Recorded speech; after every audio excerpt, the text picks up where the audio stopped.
like the AI tools that we have now, it allows us marketers to work with a level of precision and insight that was previously impossible.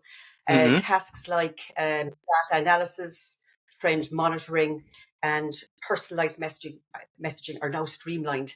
So it enables us to focus more on creative strategy and less on the repetitive tasks. Understood. Because this shift has, I think, it's renewed a love for marketing with me anyway, among many professionals, because we can concentrate on storytelling, brand building, and customer connection.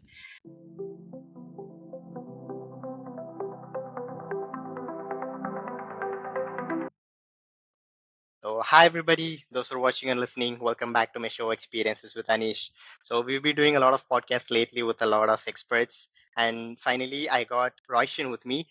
I've been trying to get her for, I would say, more than 2 to 3 weeks now, but due to a lot of circumstances and situations, especially, one time it was a very silly reason we couldn't get along because of the time zone. That was like really, bad, I would say, but yeah.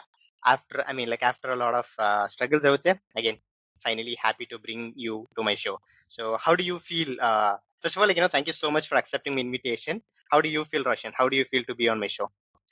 Well, I'm delighted to meet you eventually as well, and I'm very thankful for you to invite me onto the show. I'm delighted to be here. I've worked in marketing all my career, really, since the time and era before internet. So I have a lot of mixed experiences over the years. Understood. So that's what, today, as Roshan is completely expert in marketing and social media, those space. So we're going to be diving deep into marketing, especially in the age of AI. Okay. So we're going to be discussing a lot about those things. Okay, fine. So without further ado, let's get straight into it. First and foremost, since you're diving deep into AI, I wanted to get started with AI itself. What do you think is the impact of AI in the age of marketing and social media and content creation on the whole? Generally on the whole, what do you think is the impact of AI? It's been thus far. I think it's been more than 2 years now since AI has become kind of mainstream. So what do you think is the impact? Yes. It's been enormous, and really, AI has transformed marketing. Okay. It's actually made it more exciting and innovative. Tools that we have now, it allows us marketers to work with a level of precision and insight that was previously impossible. Tasks like data analysis, trend monitoring, and personalized messaging are now streamlined. So it enables us to focus more on creative strategy and less on the repetitive tasks. Understood. Because this shift has, I think, it's renewed a love for marketing with me anyway, among many professionals, because we can concentrate on storytelling, brand building, and customer connection. So AI handles the technical heavy lifting. So we're free to innovate, experiment, and to craft experiences that truly resonate with the audience and the consumer. So I think AI has reignited passion in the field of marketing for many of us, certainly for me. Very true. I think to put it in a very simple term, we would say it has literally taken away all the technical stuff that we as human being doing thus far, right? Be it, repetitive tasks and those things. So now we could get to choose whether we can literally focus on the storytelling part, because again, at the end of the day, that's what I know helps us to connect with the customers and do the marketing on the whole, right? So I think with the help of AI, it has become much more, easier to do so. All right. Okay, fine. So next, Rachel, I wanted to ask you about marketing, especially since you are into that, right? So what do you think is the current status of marketing, especially in social media space and with the implications of AI?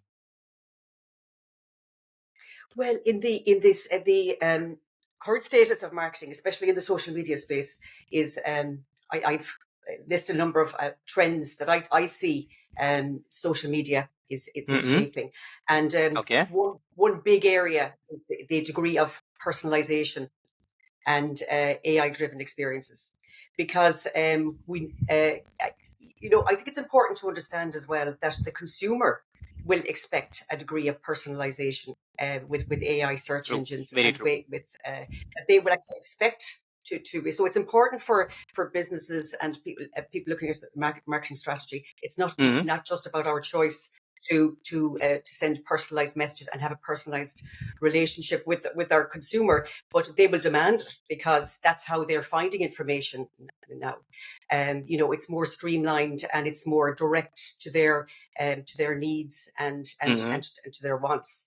So it's important to understand that it's AI allows us to be precision focused and allows us to go to a level of personalization that wasn't possible previously. So I think that is the big area in social media. Mm-hmm. I would say that marketers are moving from traditional inbound methods to more of an AI driven tactics, where tools like Claude, ChatGPT automate tasks, streamlining content creation and Mm-hmm. improving overall strategy. I think a big focus on social media. I would encourage people to look at video. Video as a means of that seems to be really a huge trend in social media platforms right across the board, including LinkedIn here now. Very true. Video is key, and again, with the tools that we have, with AI tools, it has made all of that a lot easier in producing video from. And there are many different types of video. There are the AI avatar style of video, which could be used for presentations, Mm-hmm. for training courses that make it a little bit more interesting and interactive. And that whole area is just advancing day by day. And the quality of videos we can produce even now from text, it's quite astonishing.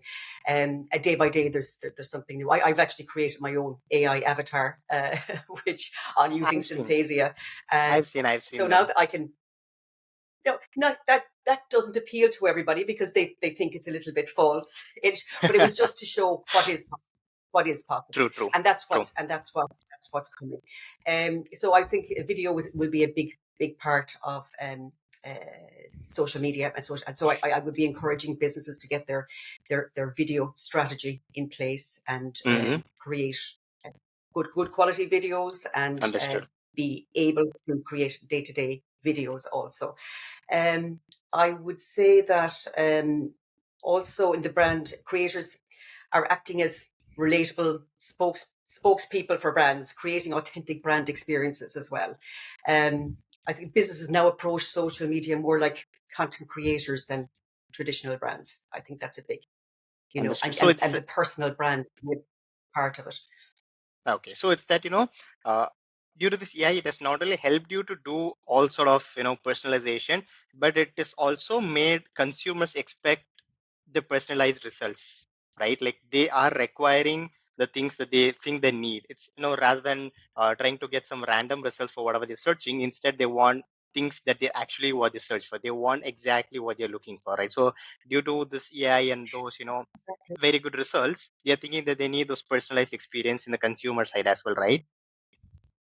Yeah, and that's important, Inish, because I think in marketing strategy, we have to understand that we don't need to rely solely on keywords now, because AI driven searches, they understand context and intent, Very true. so they make the result more relevant.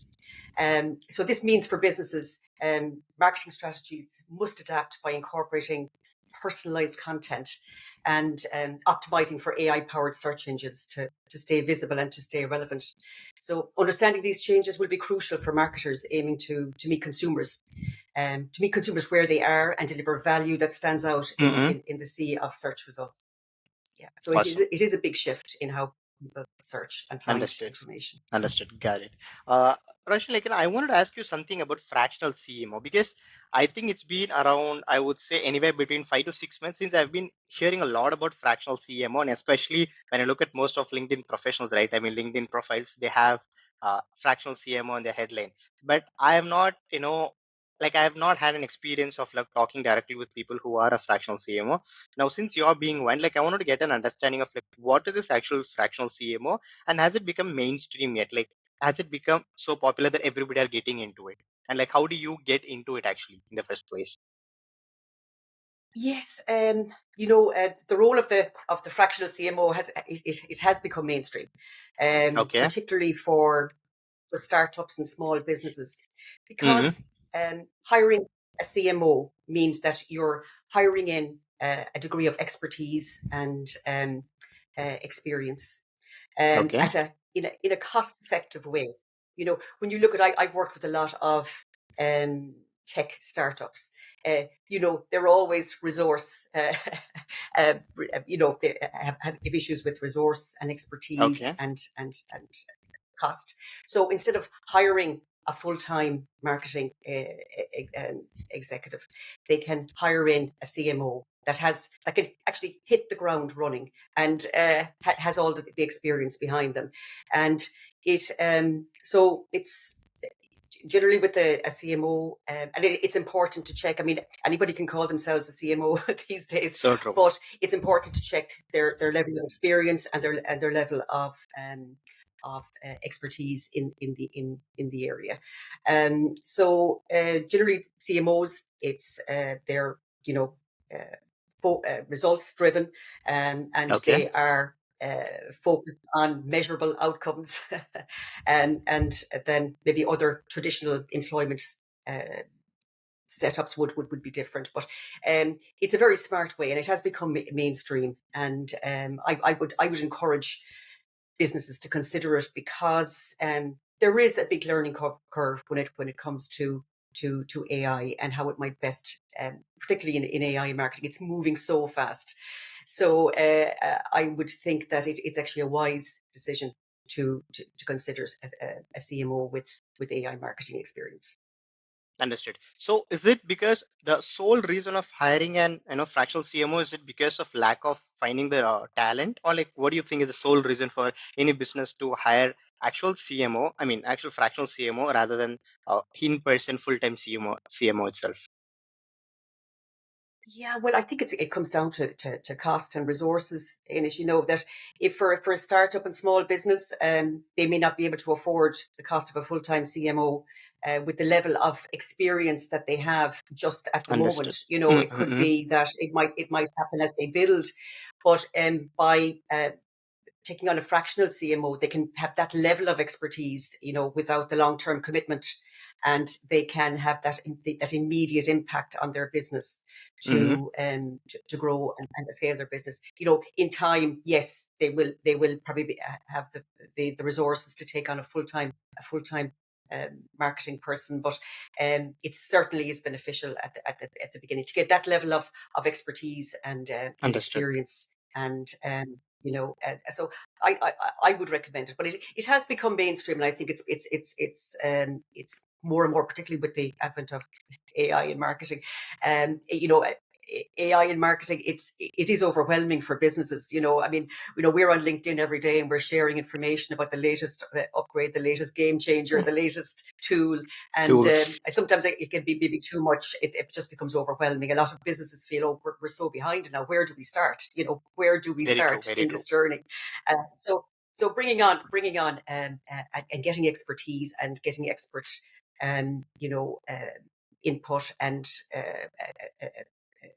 fractional CMO is a really good idea to probably get a customized marketing strategy Understood. for your business. Understood. And also having, as you've said, having a fractional CMO who has an expertise of AI also adds to the specific layer. Like it can help you to enhance your marketing strategy in the current, space of AI as well. So that's another add-on is what I would say. All right. So that was great. Yes, And yes, absolutely. okay. Now, Roshan, I've been following you, I think, for more than 3, 4 months, if I'm not wrong. And I've been looking at all your content because, like, every day I just scroll through my LinkedIn, like, I get to see your content. And most of the days, like, you come up with different tools and how are your, I mean, like, and your perception on how businesses can use the specific tools to achieve a specific result. All right. Now, you being a fractional CMO and you being a specific, person in marketing, you are trying like as many tools as possible to get the best one out there. But this is not possible. This is not feasible. I would say it's not possible. That's not the right word. I can say it's not feasible for every small business to do this at a larger scale. Then they'll not be able to focus on their actual work. So, is there any blueprint that you follow that people can use or small business can use to integrate AI and tools specifically into their marketing workflows? Yes, and I've been on LinkedIn for the last number of months, and yes, I do. I do try to research the best tools small business and for startups. Mm-hmm. And I've kind of started. I don't know if you've noticed recently, maybe suggesting one tool as opposed to many, because again, I don't think that it's really helpful maybe for small business when they say maybe these are the top 20 tools you can use, when I mean, really they don't need that much very information. true. It's Very true. overwhelming. Let's just give what. So I try to research the best tool that I think is appropriate and actually affordable as well, because that is a big consideration when you have all of these tools. There's a cost attached to them. But I do have let's say a 9-step blueprint for businesses, and it starts with and I can share it with you afterwards, and as you know, if Sure. they people want to Maybe send on to instead them, but of maybe like instead of diving deep, like can you just give a gist of like those nine, like if at all possible, just like one line kind of thing. yes. So what I'd say I call them out. The first step really is assessing it's an audit. It's your assessing your current capabilities and Okay. what existing tools to improve efficiency. Number Mm-hmm. two, it's not by getting the tools first. You first of all have to define your clear objectives. What is it that you want AI to do for you? You Do for it. set the goals, and like are your first goals that we want to make our interactions more personalized? Do we Mm-hmm. want greater customer engagement? Or is it content automation? So all companies will be at a different stage. So first of all, you have to make it clear, define your objectives. Um, the next step, which is pretty important, is actually preparing your data. So it's cleaning and organizing all of your data. And these are all steps that companies can be taking now before they decide on any AI tool. So cleaning the Mm-hmm. data as once you do decide what AI tools you use, AI thrives on good data. So it's Very true. the Very data you true. put in. It's going to be Very the true. quality of data you come out. So I would say, invest time in clearing your data and putting it in, organizing it in a way that you can access then when you're using AI tools. Then it comes to choosing the right AI tools once you've organized your data and defined your objectives. So align the AI tools with your specific objectives. You don't need. I know I introduce a lot of different AI tools, and there are so many that there are new ones every day. Very true. But the big players really can do everything for you. I mean, So true. the Claude and ChatGPT. You really can do everything in there. So so maybe concentrate on one tool that's going to deliver a lot of functionality for you, and get good at that. Then I would say pilot and test, and start with small projects to Okay. gauge the effectiveness of the AI tools. I encourage businesses at the beginning. One area that affects every company is customer service. Look at AI tools that are going to help in your customer service. In the likes of a chatbot that Mm-hmm. would be able to deliver your customer service. Some people shy away from chatbots; they think they're impersonal. But with the AI tools we have now, they can be highly personalized and actually do more than just answering questions. They can actually take the next step and lead the Exactly. customer to the next Exactly. stage. So so it's so start with a small project, like customer service, or like your scheduling, or your meetings recorders, the likes of Sybil, and they are really effective at managing all of your meetings, and the follow-on steps that they can take as well are really effective. Every business can benefit from this. So start with small projects. Incredibly important to upskill your team. So while you are putting these steps in place, building your team and upskilling your team. It's so important that you train your team and your staff on the use of AI tools and what it's all about. Because I'm understanding from studies that a huge percentage of people are now using AI tools, but it's not always, it doesn't always come from the management down. They're as they're using them, but there isn't really a policy in place Exactly. with It's the like company, and that's bottom up. really critical. It is, yeah. So it has to come, it has to, it has to come from the top down, that they encourage creativity, that they encourage the use, and that also that there's a policy in place around the ethics and data security. So Very it's true. really important that business from the top down, that they encourage the use of AI, and education is just critically important. And I can't emphasize that enough. Then as you progress, I mean, the automation of routine tasks, that's the next stage, I would say, that companies are going to see real benefit. So using AI for repetitive tasks like content curation, data analysis, and ad optimization, we say in the case of social media.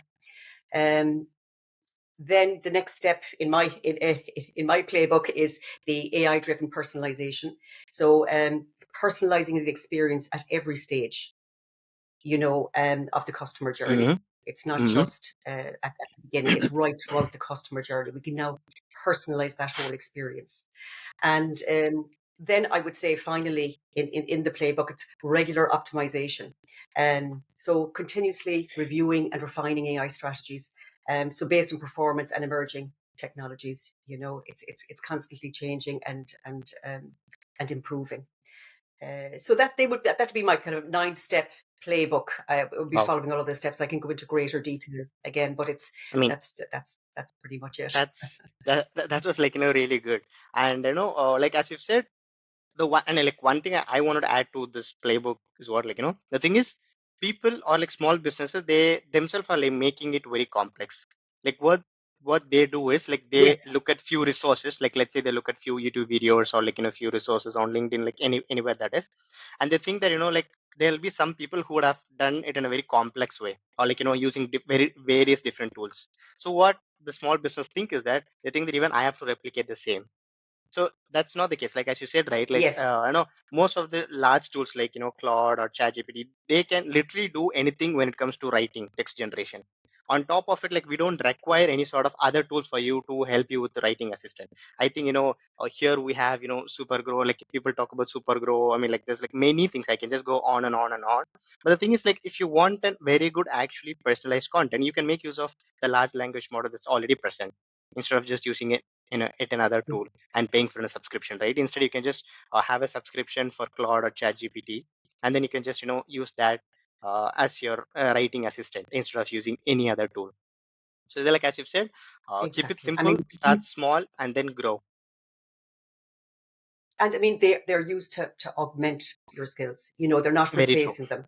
And Exactly. it's, if you learn to use them wisely, let's say within ChatGPT, you have all the tools that you need. And important, we haven't really touched it, but the custom GPTs, um, I don't think people really quite understand how powerful that they are. But you can create custom GPTs. I mean, maybe we'll come on Very to true. that when we're talking about small business. You Very can true. create Very true. custom GPTs within ChatGPT, that are tailored to your business and to your needs. And also important to say, because I think sometimes businesses, they're afraid that when they think of ChatGPT, that it's that the content that comes out is very obviously ChatGPT, but you can train it with your information, and you can decide that it's only using your information. So it's custom GPTs are really powerful, and they can be the best asset to a small business starting out. So true. So true. So that was like really good. And by the way, like after I get the information to all my fellows like who are watching, I'll get the playbook from Roisin and put it in somewhere like in my Notion database or anything, and I can just share the, or like I can just directly get the link from her and I can put it in my description, so you can just make use of it. All right. So next is, since you've also worked in startups, right? Like how do you think startups can do marketing in this current age? I mean, like there's a lot of changes that has happened, and there's like a lot of startup that's been coming out in these for the last recent days, right? So like how do you think startups can do their marketing? Yes, to be quite honest, what I say to businesses is that AI and the tools that are available to everybody. Um, it's not just for the big organizations. So true. Startups would not. had the resources and the funds to compete with the big players, but now they actually can if they use it wisely. And so I would say you're using AI for efficiency, for Mm-hmm. automating routine tasks. Mm-hmm. It's freeing your team up to focus on strategic initiatives. Um, and it really could be your superpower if So used true. if used properly. I mean, they talk about being able to run a whole business with one person now. With a group of AI agents, or you have your AI chatbots, and so it is possible to really create a very impactful marketing strategy and plan with AI. So I would say develop develop a strong brand around Mm-hmm. personal brand and around your product, and using AI tools to do that. Um, prioritize customer service or experience. So AI powered chatbots that we spoke about, and personalized responses, which help create a positive, engaging customer interaction with your clients. So you can compete with the big guys here if you use the AI tools well. That's what got me really excited about AI in marketing, and that's why I see it as a great opportunity for small Mm-hmm. businesses to compete big, and not be afraid of it. Embrace it. It could be your superpower. Also, I would say for small businesses, embrace, at an early stage, resources are limited, so embracing video marketing is really That's the important to key. get seen, to get visual. And it's not something that I find many of my clients they love doing, but short form videos are really popular, and it does help you to stand out early, and to Mm-hmm. and to make an impact. And also, in this age of AI, people are seeking authenticity. So there is going to be just a deluge of content, because we can all create content now. We can all be experts in anything.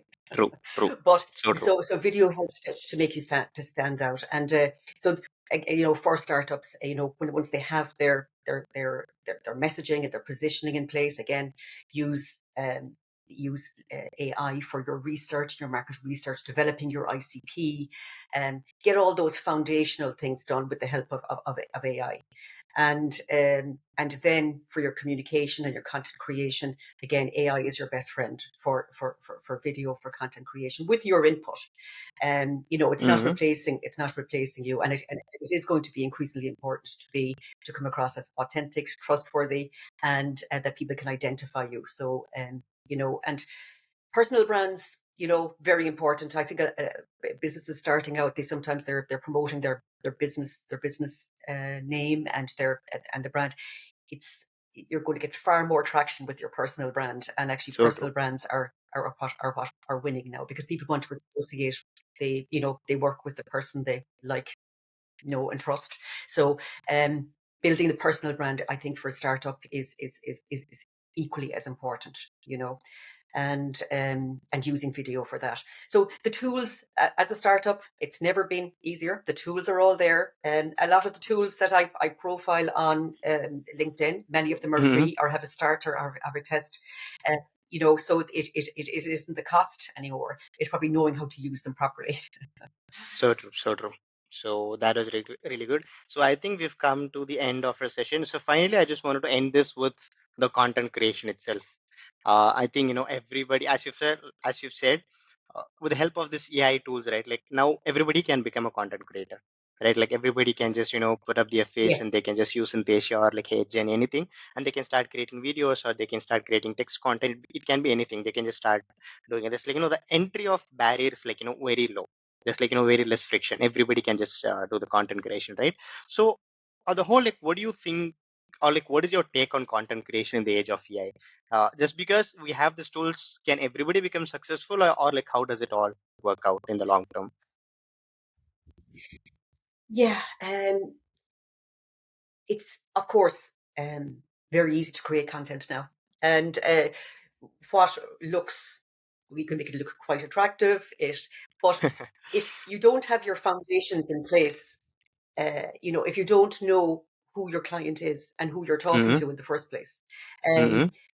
I think the idea about content creation and inbound marketing is creating content that is of value and that will resonate with your ideal client. So there's no point in creating content just for the sake of it. You're creating content that is going to be of value to Mm-hmm. your ultimate to your customer. So you first need to define and be very clear about who that customer is So and true. what are their pain points. All of the traditional foundational steps that you take in building a marketing strategy. Like I think there could be a trend where people are producing a lot of content because it looks good, and you could do amazing videos and amazing animations just like that now.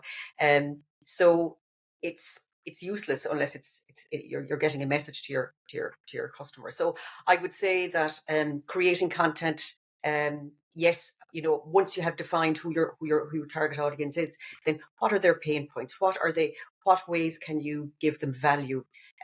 Because what I find on LinkedIn, and that's the journey I've been on since January, is Okay. I've really focused on trying to deliver content of value to who my target audience is, and it does require producing content is one thing, but being consistent with it is key as well. Very true. I Very find true. with a lot of businesses that I work with, after there's a big rush at the beginning for maybe 1 month, and they say, "Well, where's the business? It's not coming in."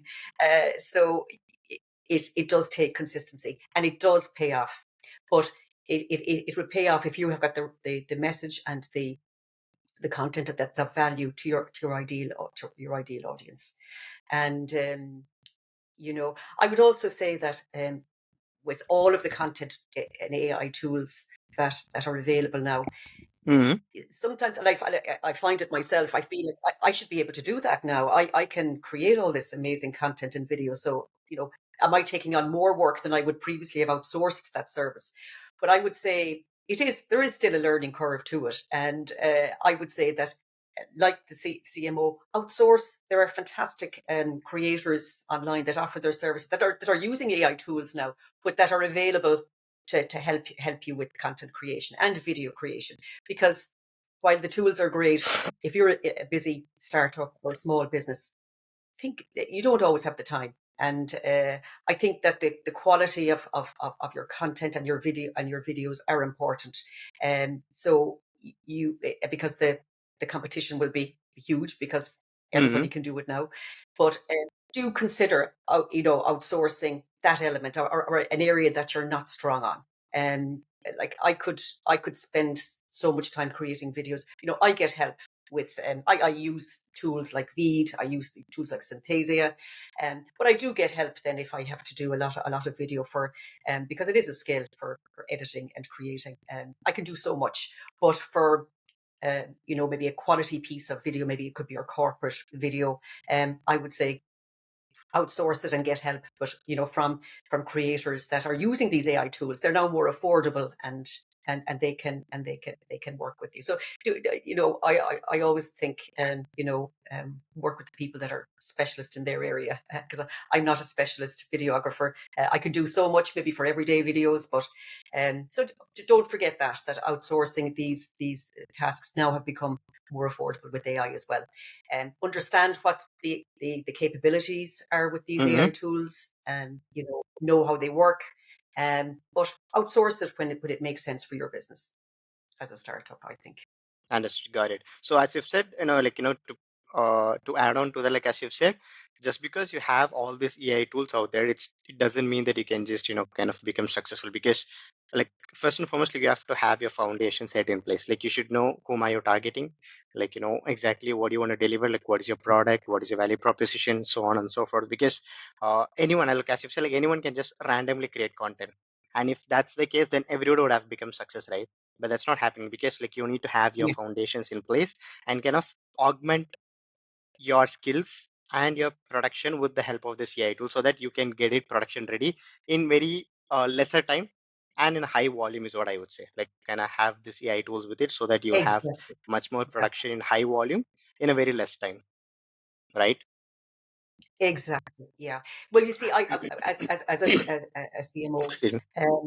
using the AI tools that I do, I can now deliver a service to my clients, faster, more cost effective, and more Mm-hmm. accurate. It's a better quality because the amount of data that we have available, when it Understood. comes to precision analytics and just being able to foresee trends.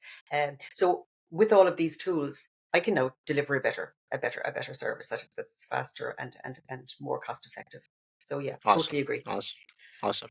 So I think we've come to the end of the session. So it was really great talking to you, Roshin. I've understood and I've You understood too. a And lot, especially when it comes to fractional CMO and these things and marketing perspective. So all the links, connecting with Roshin and our playbook, all the links will be provided in my description. So to all the people who have stuck with me so far, thank you so much for watching this thus far. And so is there anything else you want to add as a final thoughts or something, Roshin? any thoughts? I would say embrace AI. It's going to impact every part of our lives, and get educated. Don't be afraid of it. It's certainly impacting on every stage of marketing, and that is only going to get more. Uh, as it develops and new tools and new trends. I think we're going into level 3 of AI apparently with the search AI and agentic AI. We'll have agents to Agents. do all of this work for us. But it will always come back to having your proper foundations in place. And So true. so while you're teaching, learning about it, start small and try some features, but start putting your building blocks in place for when you're ready to really. And that is, that comes back to setting your building a marketing strategy and a marketing plan, but use the AI tools to develop a really strong marketing strategy. Okay. So thank you so much. So it was a very good session.